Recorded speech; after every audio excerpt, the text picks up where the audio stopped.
Y después de este consejo para encontrarnos mejor con nosotros mismos, volvemos a hablar de la importancia del entorno y de cómo el interiorismo nos puede ayudar a encontrarnos mejor en el espacio que nos rodea y también a sacarle el máximo partido.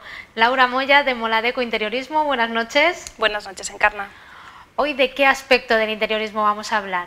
De la iluminación, que es algo fundamental, es el éxito o el fracaso de cualquier proyecto. Lo hemos comentado ya en varias ocasiones. Sí, por eso he querido hacer un espacio dedicado única y exclusivamente a ella. ¿Qué es lo principal que se debe buscar cuando hablamos de iluminación? Lo primero de todo, sobre todo si va a ser un nuevo diseño, es buscar la mayor fuente de iluminación de luz natural posible. Eso prioritario, claro, muchas veces pues no se puede porque ya es un edificio son pisos o es una casa antigua, pero bueno, y en Soria ha habido un poco durante mucho tiempo ese miedo a abrir vanos grandes de luz porque si entra el frío y estas cosas. He de decir que hoy en día con los materiales, los aislantes, las carpinterías que hay, la gente no debe tener miedo, siempre claro, orientación sur, bien pensado y bien ubicado, pero bueno, que no tengan miedo a hacer grandes ventanales, sobre todo si hay buenas vistas o hay cierta intimidad, o para que la luz natural fluya por todos los espacios. Entonces, siempre buscarla. Si no se puede conseguir esa luz natural. Aparte de iluminando con luz artificial, se puede conseguir también con colores, con distribución de los muebles, buscando siempre tonos neutros y muy claritos que reflejen la luz. También se puede aportar tonos vivos a los accesorios, como cojines, por ejemplo, que dan también cierta luminosidad. Estamos viendo imágenes, Laura, de esos tonos claros que nos hablabas de que ayudan. Ayudan, sí, aparte de cualquier lámpara decorativa, pero sí buscar eso. Si tenemos poca luz natural, siempre irnos a tonos claros, a la mayor sobriedad posible a la hora de elegir muebles, cuantas menos piezas, más sencillas y espacios más amplios, pues mejor. Eso como es importante trucos, también tenerlo en cuenta, no recargar. Sí, sobre todo espacios poco luminosos o no muy grandes, pues siempre tonos neutros y menos es más. Menos es más, ya el lema favorito de Laura Moya. Sí. Seguimos hablando de luego sí quería introducir un poco a los espectadores en los tipos de iluminación que hay, hacer, como es un tema muy amplio y complejo, hacer un pequeño esquema, digamos, de los tipos de luz que tenemos y que debemos tener en cuenta a la hora de diseñar, principalmente viviendas, porque el tema comercial da para mucho más, sí. Entonces, hay una luz, la primera luz básica es la general, ¿no? Que hay que tratar de repartirla, que antes también se tendría siempre un punto o dos y ya está, pues no para, sobre todo si el espacio es grande, hay que tratar de poner el mayor número de puntos posibles para que la luz sea eso general y nos ilumine y no nos genere sombras y demás.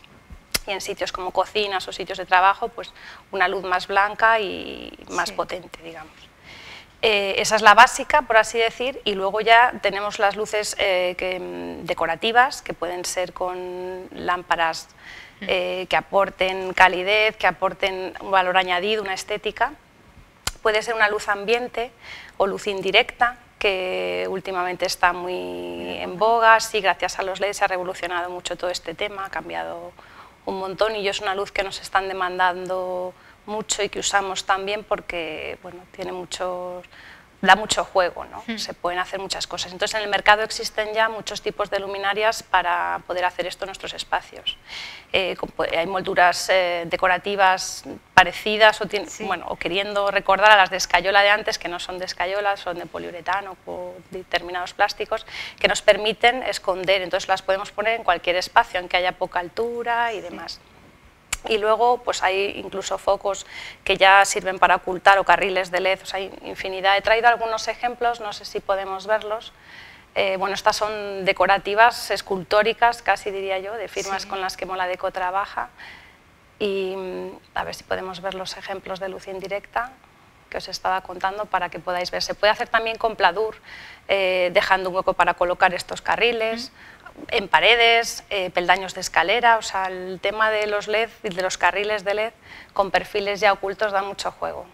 ¿Ese era el segundo tipo de iluminación? Sí, la luz ambiental y decorativa. También se pueden regular la intensidad, que es una cosa interesante. Por ejemplo, lo estamos haciendo mucho en un salón, pues que queremos tener una luz general por un lado, porque algunas veces necesitamos tener más luz. Pero a la hora de estar luego ya más viendo la tele, leyendo necesitas una luz puntual, que ahora hablaremos de ella. pero una luz ambiente que además regulada pues nos puede dar mucho juego para eso, ¿no? Según el momento en el que estamos o lo que buscamos, que la luz acompañe. Lo ideal es combinarlas todas y conseguir espacios que... Estamos viendo, estos los ejemplos de luz indirecta. Sí, bueno, y está además decorativa, ¿no? Es un mismo aplique colocado en diferentes posiciones, forma un juego de pared, ya decora la pared, ¿no? Aquí tenemos un ejemplo de las molduras que os contaba, que nos dan una luz indirecta, como veis, y bueno, eso es, la moldura se coloca a posteriori. Aquí es otra opción, que es hacer el falso techo y dejar una luz perimetral por todo, ¿no? Oculta entre el techo, el falso techo y el techo de arriba. Y estos son focos que son así, ya son como carriles que hacen ese efecto un poco de lucernario incluso, ¿no? Y que se pueden colocar en paredes, en techos o en casi lo que se nos ocurra. Entonces los diseños son, el abanico es amplísimo, se pueden hacer cosas muy curiosas para cabeceros de cama jugando con volúmenes. Hay, bueno, una infinidad de posibilidades. Sí, eso es. La luz puntual, ¿qué me he quedado yo con esa idea? Sí, bueno, pues es la que nos hace destacar un objeto en concreto o, por ejemplo, una zona de trabajo, una zona de lectura, en una mesa de comedor, puede ser una lámpara decorativa que nos da una luz puntual, ¿no? O sea, la puntual y la decorativa van un poco de la mano, o, por ejemplo, un aplique que haga de alumbracuadros o un aplique que nos decore una pared puntual. Entonces, hay un montón de ejemplos también y de luminarias. La verdad es que, como en todo, el abanico de opciones es inmenso, ¿no? Hay también de precios, claro, el tema de la iluminación es algo, bueno, pero es verdad que hay firmas ya que han apostado por diseño mucho más económico y bueno, hay cosas al alcance casi de cualquiera.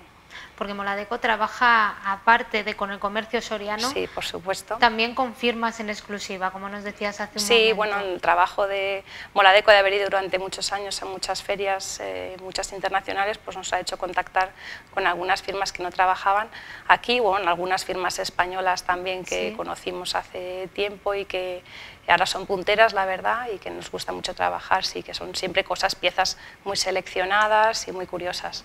No sé si podemos ver algún ejemplo. Aquí tenemos Matrusca. Este es un diseño presentado por una firma muy divertida italiana para exterior, recién presentado en Milán en este mes de abril.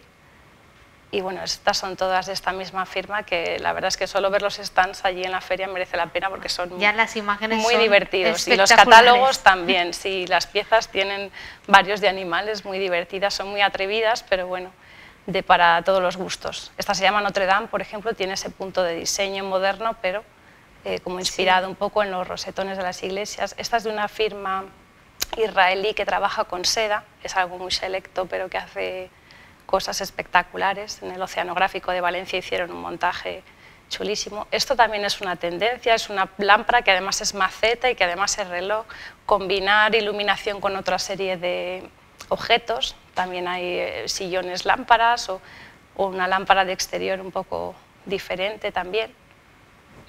El tema de la iluminación exterior también es para... Al final son detalles también que vienen a enriquecer el espacio. Se habla de la importancia de la iluminación, pero yo creo que al final estos ejemplos son más detalles decorativos que vienen a jugar un poco. Exacto, hay que combinar, la idea, como hemos dicho, es combinarlo todo, esa luz general, que a lo mejor más discreta, más oculta, empotrada, prácticamente que nos aporte luz pero no nos decora, o sea, nos decora con la luz, y luego están todo este tipo de luminarias que aportan mucha estética, más que iluminación, o sea, es iluminar pero a la vez decorar, ¿no? Digamos. Pues hay que conjugar las dos cosas. Laura, y nos decías que el mundo comercio es un mundo aparte. Sí, porque claro, el tema de la iluminación comercial es muy complejo y también cada proyecto es un mundo, cada local, según el producto que se venda, pues ha de tener en cuenta muchos factores, pero vamos, fundamental. Si en un hogar es algo importante, a la hora de vender un producto es la pieza clave, ¿no? Porque el mismo producto destacado y sin destacar, pues pierde es éxito, muchísimo, fracaso. eso es verdad. Sí, sí. Entonces, bueno, había traído algún ejemplo también ambientado con luz indirecta, bancos corridos, luz indirecta, luz decorativa, que es un poco lo que está en boga, esto a nivel de hostelería. A nivel más comercial de escaparate, bueno, ahí se ve juegos incluso con RGB, con cambios de color, de LED y una luz de foco que ilumina hacia los maniquíes y otra indirecta hacia el fondo. El escaparatismo también. Sí, el escaparate, pues como veis, lo mejor es colocar focos, carriles de focos, porque lo que se tiene que buscar es flexibilidad y sobre todo que se pueda iluminar puntualmente en cada momento, según el montaje que hagamos, una zona u otra. Y entonces eso lo mejor es con los carriles de focos, que siempre han de estar a unos grados, entre 30 y 45, hacia el cristal. Bueno, por eso digo que ahí ya combinar diferentes tipos de bombillas, sí. Exactamente, es un tema complejo, por eso me he querido centrar más en vivienda y en algo más sencillo, digamos. Ahí vemos luz indirecta otra vez en un local de hostelería, que es desde luego lo que está funcionando mucho, porque da muchísimo juego.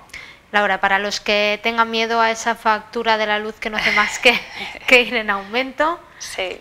Tranquilizarles un poco, también sí, se hombre, está utilizando... Pensar, el LED es una inversión a medio plazo, ¿no? Sí que es verdad que es más costosa que las bombillas tradicionales, pero aparte que nos permite muchas cosas que antes eran inviables, a la hora de la factura de la luz, como dices, pues se nota considerablemente. Sí, la gente que tenga una luz antigua, que debe cambiar y renovarse, no tener miedo a hacer esa pequeña inversión al principio, que luego enseguida se rentabiliza. Aumentar un poco la inversión inicial. Eso es. Y luego nos podremos despreocupar un poco más mes a mes. Sí, además el mantenimiento suele ser mucho menor y dura mucho más, y casi todo son ventajas. El precio al principio a lo mejor echa un poco para atrás, sí, pero al final son ventajas.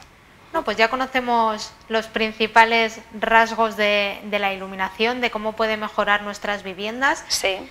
Para mejorar los negocios, ya mejor que nos pongamos en manos de un profesional, porque es todo mucho más complejo. Sí, cierto es. Pero Laura, muchísimas gracias. A vosotros. Nos vemos en 15 días y seguimos aprendiendo contigo. Muy bien, gracias. Pues ustedes.